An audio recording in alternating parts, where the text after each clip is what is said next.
Le chef du gouvernement nigérien a l'intention de se rendre en Russie. Le premier ministre nigérien Ali Lamin Zen, accompagné des ministres de la Défense, du Pétrole, des Sports, du Commerce et d'autres, ont entamé lundi un voyage au cours duquel ils ont l'intention de se rendre en Russie, en Iran, en Serbie et en Turquie, a rapporté Monde Afrique, citant une source gouvernementale. Comme indiqué, les nouvelles autorités nigériennes entendent diversifier les partenariats dans les domaines de la défense, de l'agroalimentaire, de l'énergie, du pétrole et des équipements de santé.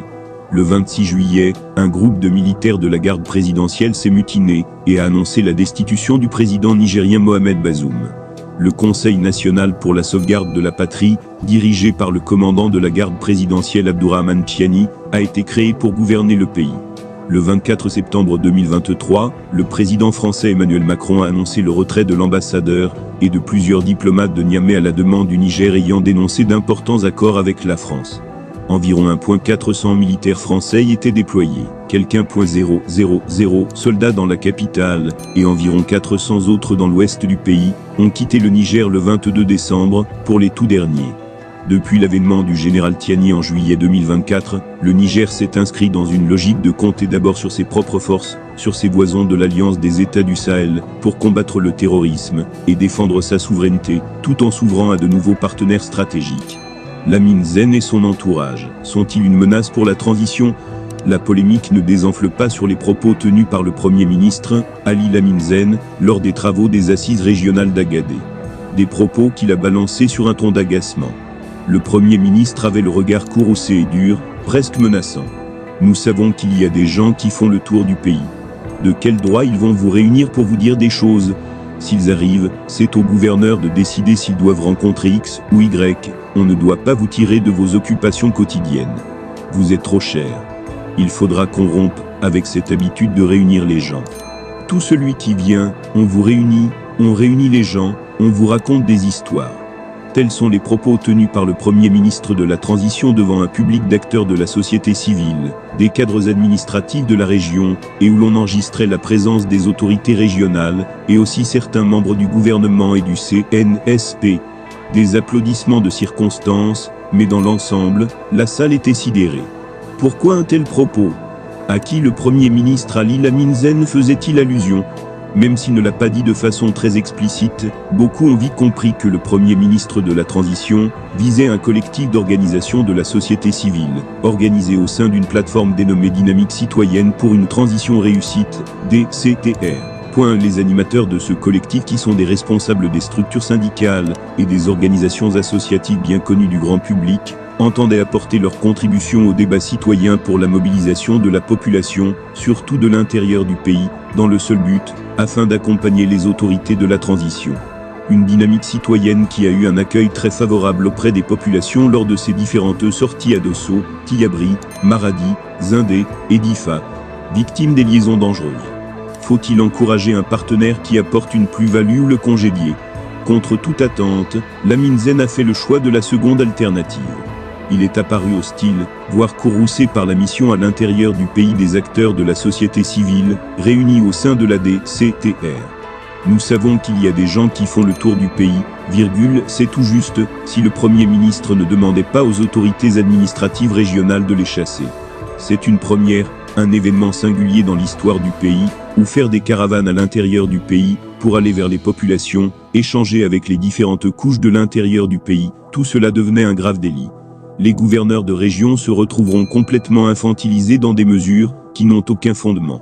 Voilà une organisation qui fait un travail social de toute première importance, parce qu'elle donne la parole aux populations de l'intérieur du pays dans cette étape de la vie de la nation où l'on parle de Zansankassa, ou encore la Bussani.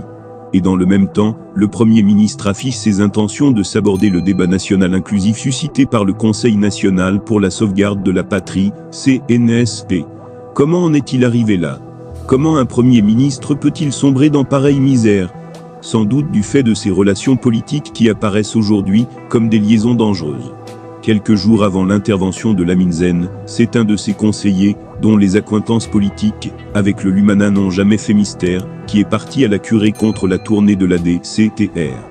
Dans un post paru sur sa page Facebook, le dit conseiller les qualifiait de dynamite, pour marquer son aversion et son rejet de cette structure, dont il qualifiait les membres de proches du PNDS Tareya de l'ancien président Issoufou Mahamadou. Dans cette appréciation, il rejoignait aussi d'autres activistes de la société civile du même bord politique que lui. Parmi eux, l'un faisait partie des responsables de la campagne électorale du parti Lumana aux dernières législatives de 2020 au titre de la région de Niamey. Et c'est parce qu'à travers leur structure, ils ont fait le choix de camper le débat national à la seule région de Niamey, qu'ils n'ont pas du tout apprécié les succès obtenus par la DCTR qui, elle, a fait l'option d'impliquer les autres régions du Niger, de donner la parole au Niger profond, pour élargir les bases, et donner plus de sens aux concepts en Sankassa ou Labus Sani. Lamine Zen n'est pas aussi d'accord avec cette approche du débat inclusif, et le lundi 1er janvier dernier, il l'a exprimé à Agadé. Un désastre qui est une conséquence directe de la liaison dangereuse entre Zen et son entourage. Un choix compromis. L'option des autorités de la transition militaire est en train d'échouer, mais pas par faute de bonne volonté. Dès les premières heures de la transition, le CNSP a pris la sage décision de suspendre les activités des partis politiques de tous les bords. C'était pour placer le pays hors de portée des discours partisans et favoriser une participation inclusive de tous les citoyens. Ensuite, le CNSP a fait le choix de placer Lamine Zen à la tête du gouvernement parce qu'il jouissait d'une bonne appréciation de départ. Pour beaucoup d'observateurs, l'ancien ministre des Finances du gouvernement Tandja faisait plutôt figure de technocrate. Même lorsqu'il a eu les faveurs du patron du MNSD de l'époque, Feu Tandja Mamadou, Lamine Zen n'a jamais été aperçu à un congrès du parti, encore moins à une activité politique du parti Nassara. Jusqu'à son départ du Niger après le coup d'État de Djibo Salou en 2010, Zen ne s'est jamais mêlé dans les joutes politiques. Aussi bien que lorsque le général Tiani a fait appel à lui pour diriger le gouvernement. Et de manière presque unanime, les Nigériens ont bien accueilli un tel choix. Les Nigériens ont vu en Zen un cadre très rangé, avec beaucoup de retenue, et qui va pouvoir insuffler une bonne dynamique à l'action gouvernementale.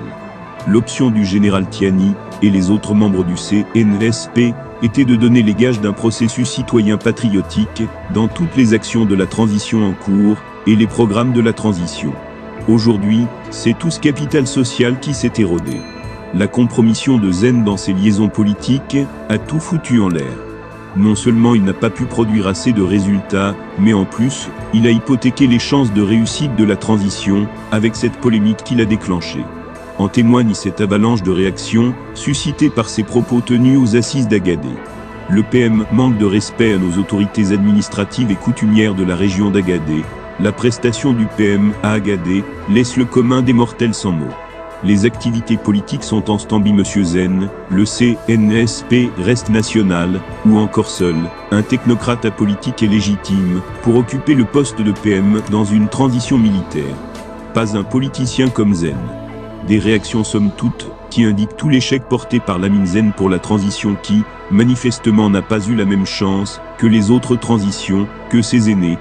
Depuis 1974, jusqu'à la transition de Salou Djibo, les transitions militaires au Niger ont eu des technocrates comme Premier ministre, des personnalités très conscientes de leur mission, qui même quand ils ont eu leur parti politique, ont su faire preuve d'une grande neutralité, pour être des vrais hommes d'État.